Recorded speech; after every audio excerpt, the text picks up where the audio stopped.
ప్రభుత్వ మెడికల్ కాలేజీలను ప్రైవేటీకరణ చేయడంపై కాకినాడలో వైసీపీ ర్యాలీ నిర్వహించింది. జిల్లా పరిషత్ సెంటర్ వద్ద నుంచి ఆర్డీఓ ఆఫీస్ వరకు నిరసన ర్యాలీ చేపట్టారు. పేదలకు అందాల్సిన వైద్య విద్యను ప్రైవేటీకరణ చేయకూడదని డిమాండ్ చేస్తున్న కాకినాడ మాజీ ఎమ్మెల్యే ద్వారంపూడి చంద్రశేఖర్ రెడ్డితో మా కాకినాడ ప్రతినిధి Rajesh face to face.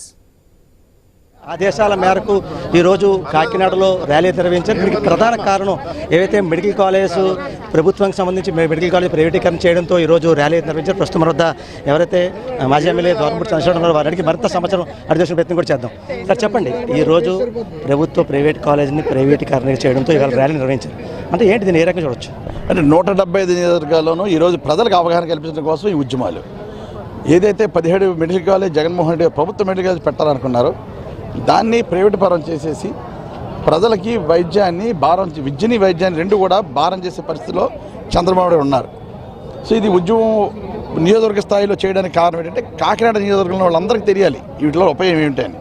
Chandrababu నాయుడుకి సంబంధించిన మీడియాలో కానీ చంద్రబాబు నాయుడు సంబంధించిన పత్రికల్లో కానీ మెడికల్ కాలేజ్ లేని లేవు, జగన్మోహన్ రెడ్డి పునాదులు వేయలేదు, కానీ దీనికోసం గొడవ పెడతాడని చెప్పడం జరిగింది.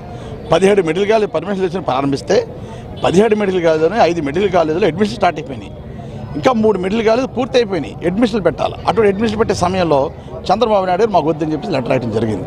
అంటే 17లోనూ 8 రెడీ అయితే ఇంకా 9 రెడీ అవ్వాలి. 9కి అండర్ కన్స్ట్రక్షన్స్ ఉన్నాయి.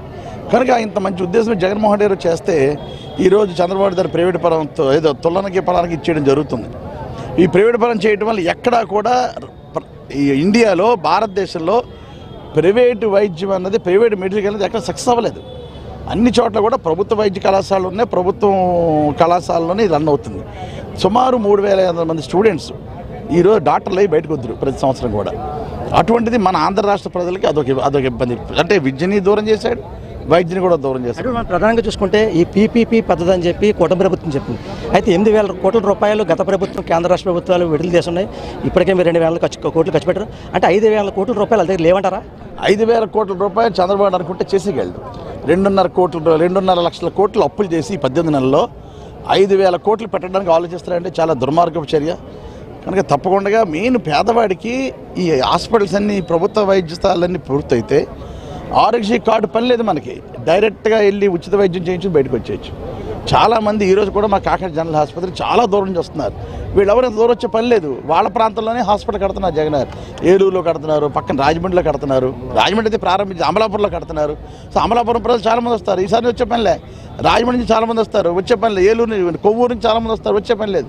ఎందుకంటే రాజమండ్రిలో మంచి కాలేజ్ కట్టారు, ఓపెన్ అయిపోయింది రాజమండ్రి అయితే. సో ఇటువంటి పరిస్థితుల్ని చంద్రబాబు ఇలా చేయడం చాలా మనం చూసుకున్నాం సార్. అంటే ఈరోజు చూసుకుంటే ఖచ్చితంగా ప్రభుత్వ మెడికల్ కాలేజ్ పెట్టినప్పుడు 100 పడకల హాస్పిటల్ కట్టాలి. అంటే ఒకవేళ ప్రైవేటీకరణ చేస్తే నిరుపేద కుటుంబానికి ఒక వైద్యానికి అంటే అందే దిశగా ఉంటుందంటారా? ఎట్టి బస్సులో ఉండదండి. ఇప్పుడు పక్కన మనకు ఉన్న జిఎస్ఎల్ మెడికల్ కాలేజ్ చూద్దాం, కిమ్స్ మెడికల్ కాలేజ్ చూద్దాం. పేదవాడికి చేస్తున్నామని పేరు తప్ప అంతా కూడా డబ్బులకి, అక్కడ అంతా కూడా పేదవాడిలో కూడా డబ్బులు కట్టే పరిస్థితి. కనుక ఎట్టి బస్సులోనే ప్రైవేటు ముసుగులో డబ్బులు సంపాదించే కార్యక్రమం చేస్తున్నారు. ఇది ముమ్మాటికి తప్పు. ప్రజల్లో ఉన్నామను ప్రజలు మంచి చేసే కార్యక్రమం చేయాలి.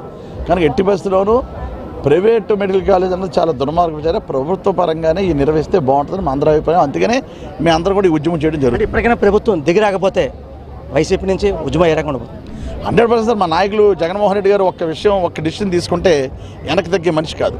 తప్పకుండా ఆయన ఏ కార్యాచరణ చేసినా ఆయన వెనకాల మేము ఉండి చేస్తాం. తప్పకుండా అదే ఇవన్నీ లెక్క చేయకుండా చంద్రబాబు ప్రాతిపలంతో ఒకవేళ ఎవరన్నా ప్రైవేటు వ్యక్తులు తీసుకున్నా మెడలు వంచి సంతకాలు పెట్టించి మళ్ళీ వెనక్కి తీసుకున్నాడు జగన్మోహన్ రెడ్డి. అందులో ఖచ్చితం, అందులో డౌట్ లేదు. చూసాం కదా. అంటే ఓవరాల్గా దీనికి సంబంధించి ప్రభుత్వ వైద్య కళాశాలలు ప్రైవేటీకరణ చేయడంతో నిరుపేద కుటుంబాలకి వారికి వైద్యం అందదు. అలాగే నిరుపేద కుటుంబాలకు సంబంధించి ఎవరైతే వారు విద్య నేర్చుకునే పరిస్థితి కూడా లేదు. దీనిపై అంటే ఖచ్చితంగా ఎవరైతే ఈ కూటమి ప్రభుత్వం తీసుకున్న నిర్ణయం ఏవైతే ఉందో ప్రైవేటీకరణపై వెనక తగ్గకపోతే రేపటి రోజు వైఎస్ఆర్సీపీ ఎవరైతే వైఎస్ఆర్ రాష్ట్ర అధ్యక్షులు జగన్మోహన్ రెడ్డి ఆదేశాల వరకు మరింత ఉద్యమం చేస్తామని చెప్పి ఎవరైతే మాజీ ఎమ్మెల్యే ద్వారంపూడి చంద్రశేఖర్ రెడ్డి చెప్పి పరిస్థితి. ఇదే కొన్ని తాజా పరిస్థితి. Camera person